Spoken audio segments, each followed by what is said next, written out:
जी अस्सलाम वालेकुम बेटा।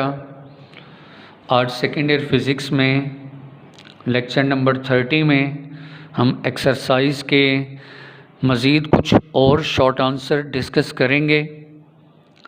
लास्ट लेक्चर में आपने एक्सरसाइज के पहले 4 शॉर्ट आंसर्स आपने उनको सुना समझा। आज फर्दर आगे बात करेंगे शॉर्ट आंसर 12.5। आज का पहला short answer 12.5, electric lines of force never cross why. Electric lines of force never cross why. आपने बताना है इलेक्ट्रिक फील्ड लाइन कभी क्रॉस नहीं करती, इसकी क्या वजह है। इलेक्ट्रिक फील्ड लाइंस, जी आंसर बेटा, electric field line force never cross each other, कभी आपस में क्रॉस नहीं कर सकती। ये ऑलरेडी आपको मैं वजाहत कर चुका हूँ। इलेक्ट्रिक फील्ड लाइन की आखिरी प्रॉपर्टी में कभी भी ऐसा मुमकिन नहीं, इलेक्ट्रिक फील्ड लाइन कभी भी आपस में एक दूसरे से क्रॉस नहीं कर सकती। वजह, रीज़न, जी single point on electric field line has only one direction. पहला पॉइंट, सिंगल, किसी भी एक पॉइंट पर किसी भी एक लम्हे electric field only one direction of E. Electric field की एक डायरेक्शन, किसी भी एक लम्हे किसी भी एक पॉइंट पर इलेक्ट्रिक फील्ड लाइन की सिंगल ओनली वन डायरेक्शन।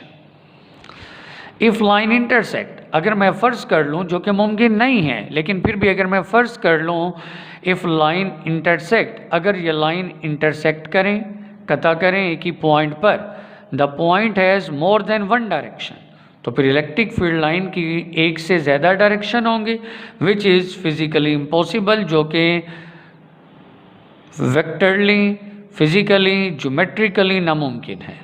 तो ये जब एक चीज़ है ही नामुमकिन, ई की एक इलेक्ट्रिक फील्ड ई की एक से ज़्यादा डायरेक्शन मुमकिन ही नहीं, तो जब एक से ज़्यादा डायरेक्शन मुमकिन नहीं तो इलेक्ट्रिक फील्ड लाइन कभी भी आपस में क्रॉस नहीं कर सकती। Question number 6, 12.6, if a point charge Q of mass m is released in a non-uniform electric field, एक पॉइंट चार्ज Q जिसका मैस m है, इसे आपने रिलीज़ किया in non uniform electric field, एक ऐसे रीजन में जहाँ इलेक्ट्रिक फील्ड नॉन यूनिफॉर्म है, will it make rectilinear motion, क्या इस पॉइंट चार्ज Q की मोशन रेक्टिलिनियर होगी। रेक्टिलिनियर मोशन का मतलब है बेटा straight line motion, rectilinear straight line motion. एक पॉइंट चार्ज Q जिसका मैस m, इसको मैंने रख दिया, फ्री कर दिया, छोड़ दिया,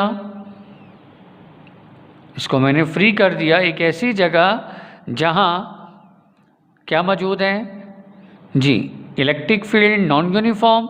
आपने बताना है कि इस पॉइंट चार्ज Q की मोशन क्या रेक्टिलिनियर होगी या नहीं होगी। तो आंसर है yes, it will make rectilinear. Rectilinear, इसकी मोशन बिल्कुल बेटा रेक्टिलिनियर होगी। जी वजह, if point charge Q mass m is placed, इसे आपने रखा at any point non uniform electric field में of the positive point charge के, it will follow a straight rectilinear path field line due to the repulsive force. आज यूँ देखें ना, ये देखें, ये एक पॉजिटिव चार्ज, ये भी पॉजिटिव।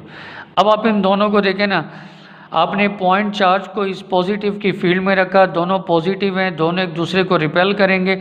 अब जब ये रिपल्शन होगी तो ये रिपल्शन के बाद स्ट्रेट लाइन में मूव करेगा ना, जब दोनों रिपेल होंगे तो रिपल्शन के बाद ये स्ट्रेट लाइन में जाएगा ना, जो जिग जैग तो नहीं जाएगा। तो जब ये स्ट्रेट लाइन में रिपेल होंगे तो इनकी मोशन होगी रेक्टिलिनियर मोशन।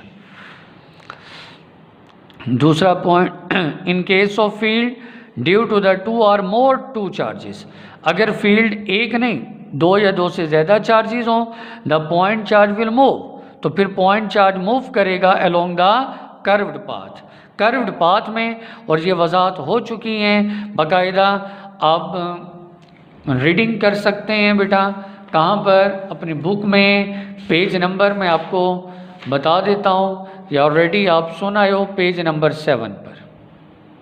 पेज नंबर 7 पर ये आप रीडिंग करेंगे तो आपको आंसर मिल जाएगा। अगर एक चार्ज होगा तो रिपल्शन की वजह से ये मूव करेगा स्ट्रेट लाइन में, रेक्टिलिनियर पाथ। लेकिन अगर आपकी फील्ड जो नॉन यूनिफॉर्म इलेक्ट्रिक फील्ड है वो 2 या 2 से ज़्यादा चार्जेस पर है, तो फिर आपका ये पॉइंट चार्ज मूव करेगा अलोंग अ कर्व्ड पाथ।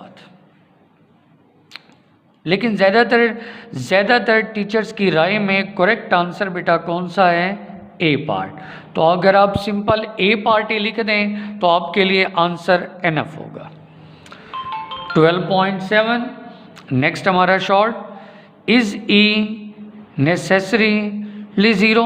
क्या ई इलेक्ट्रिक फील्ड ई वाकई zero inside a charge rubber balloon? क्या वाकई ही इलेक्ट्रिक फील्ड ज़ीरो है? कहाँ ज़ीरो है? इनसाइड अंदर, किसके अंदर? Charge rubber balloon. क्या चार्ज रबर बैलून के अंदर इलेक्ट्रिक फील्ड वाकई ज़ीरो है? इफ़ बैलून इज सफेरिकल, अगर बैलून सफेरिकल हो, एज्यूम दैट, फर्ज करें, charge is distributed uniformly over the surface. Charge फैला हुआ है लेकिन कहाँ? ओवर द सरफेस, यानी अंदर कोई चार्ज नहीं। एक सफेरिकल बैलून है, उस बैलून के अंदर कोई चार्ज नहीं है, उस बैलून के over the surface positively charge मौजूद है। ओवर द सरफेस चार्ज फैला हुआ है, डायग्राम में देख सकते हैं। ये सफेरिकल, ये एक सरफेस है, ये बैलून सफेरिकल, इसके ओवर द सरफेस आउटसाइड बाहर वाली सतह पर यूनिफॉर्मली पॉजिटिव चार्जेस फैले हुए हैं, अंदर कोई चार्ज मौजूद नहीं है। जब अंदर कोई चार्ज नहीं तो बताओ क्या अंदर वाकई ही इलेक्ट्रिक फील्ड ज़ीरो होगी? तो बेटा ये अगर आपको याद हो तो ये गाज़ीज़ लॉ की पहली एप्लीकेशन ऑलरेडी डिटेल से मैं आपको एक्सप्लेन कर चुका हूँ। गाज़ीज़ लॉ की ये पहली एप्लीकेशन, सिर्फ अब मैं हिंट दूंगा। यस ई नेसेसरी ज़ीरो, हाँ बिल्कुल ज़ीरो है, ये हम प्रूव कर चुके हैं। वाकई ई ज़ीरो होगी इनसाइड अंदर चार्ज रबर बैलून के अंदर। तो अगर आपको गाज़ीज़ लॉ की पहली, या आप गाज़ीज़ लॉ इस क्वेश्चन नंबर 7 के आंसर में आपने पूरा प्रूफ करना है गाज़ीज़ लॉ की पहली एप्लीकेशन को। देखें वही है, बैलून आपका सफेरिकल है, एनक्लोजिंग नो चार्ज, अंदर कोई चार्ज नहीं, अंदर खाली है, अंदर क्यों ज़ीरो है? चार्ज सिर्फ फैला हुआ है आउटर बाउंड्री पर। अकॉर्डिंग टू गाज़ीज़ लॉ का फार्मूला फ्लक्स है Q बटा एप्सिलॉन नॉट। अब अंदर नो चार्ज, अंदर कोई चार्ज नहीं, Q ज़ीरो, बैलून के अंदर कोई चार्ज नहीं, Q ज़ीरो तो फ्लक्स ज़ीरो। फिर फ्लक्स का फार्मूला है E dot A, phi zero, इस फाई की जगह ज़ीरो तो ज़ीरो हो गया E dot A zero. Math का रूल, जब दो चीज़ें प्रोडक्ट हों मल्टीप्लाई और उनका प्रोडक्ट ज़ीरो आए तो अंडरस्टूड उनमें से कोई एक ज़ीरो होगा, या E ज़ीरो या A। हम जानते हैं एरिया, इस सफ़ेयर का एरिया कम हो सकता है, एरिया ज़्यादा हो सकता है, एरिया वेक्टर ज़ीरो नहीं है, तो फिर आंसर हर हाल में इलेक्ट्रिक फील्ड E ज़ीरो होगा।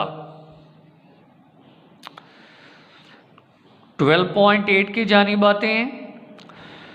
Question number 8, is it true? क्या ये सच है? गाज़ीज़ लॉ स्टेटमेंट, गाज़ीज़ लॉ की अब स्टेटमेंट आ रही है। गाज़ीज़ लॉ की स्टेटमेंट कहते हैं बताओ क्या ये गाज़ीज़ लॉ की स्टेटमेंट दुरुस्त है या नहीं। अब मैं अंडरलाइन कर रहा हूँ स्टेटमेंट को, आपने इस स्टेटमेंट को याद करना है, इसी से अब प्रूफ आ जाएगा। अब स्टेटमेंट क्या है? Total number of line of force crossing any close surface in outward direction is proportional to net positive charge.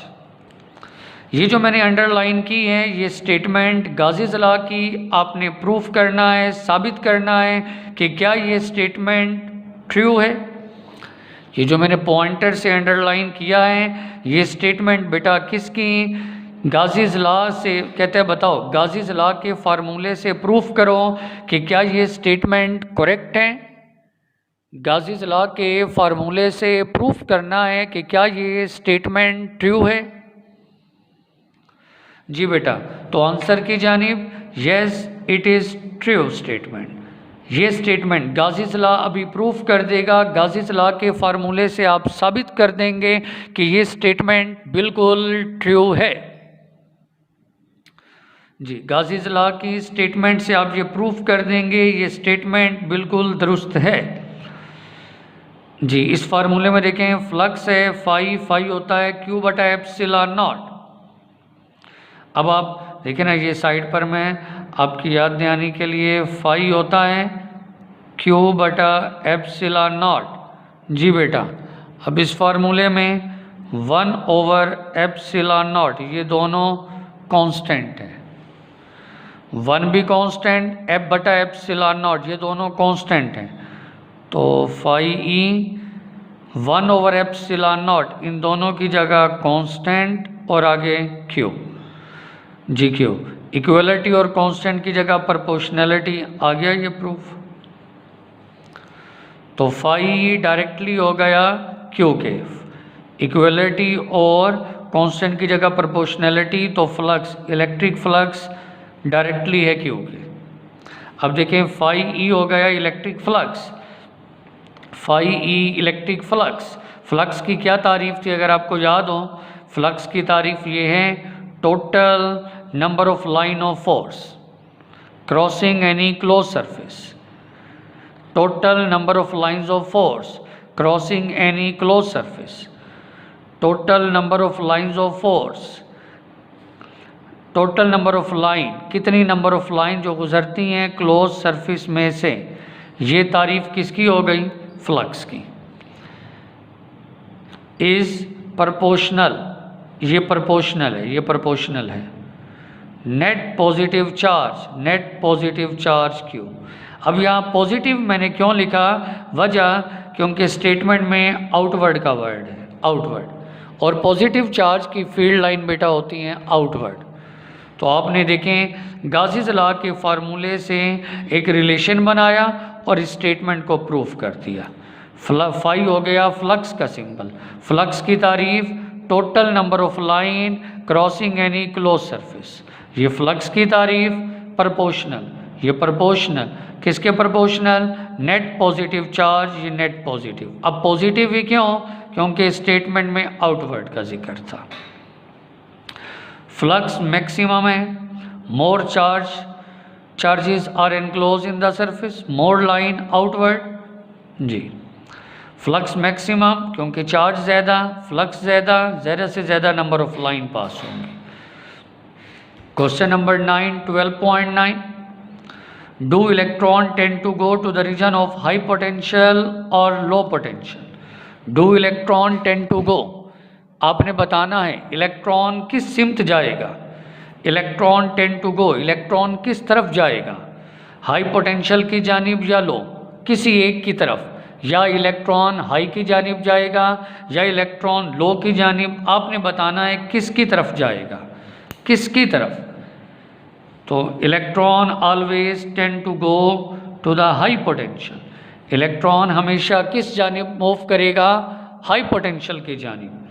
High potential, जैसे आप देखें ना बेटा, ये दो पैरेलल प्लेट्स नज़र आ रही हैं, दोनों पर चार्ज ऑपोजिट, एक पर पॉजिटिव और एक पर नेगेटिव।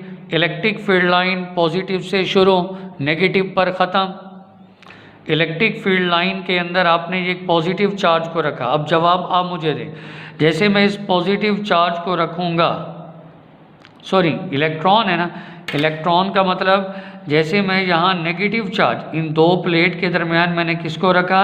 नेगेटिव चार्ज को रखा। अब एक plate negative negative repel, negative positive attract. तो बताएं ज़रा ये इलेक्ट्रॉन नेगेटिव किस प्लेट की जानिब जाएगा? अंडरस्टूड बात है, पॉजिटिव की तरफ। तो पॉजिटिव आपका हो गया हाई पोटेंशियल। दो पैरेलल प्लेट्स, दोनों प्लेट पर ऑपोजिट चार्ज, पॉजिटिव को आप पॉजिटिव, जिस प्लेस पर पॉजिटिव चार्ज इसको आप कहें हाई पोटेंशियल, और वो प्लेट जिस पर नेगेटिव चार्ज है इसको आप कहें लो पोटेंशियल। अब इन दो पैरेलल प्लेट के दरमियान आपने इलेक्ट्रॉन को रखा। ऑटोमेटिकली जैसे इलेक्ट्रॉन फील्ड में आएगा, एक प्लेट रिपेल करेगी, दूसरी अट्रैक्ट करेगी।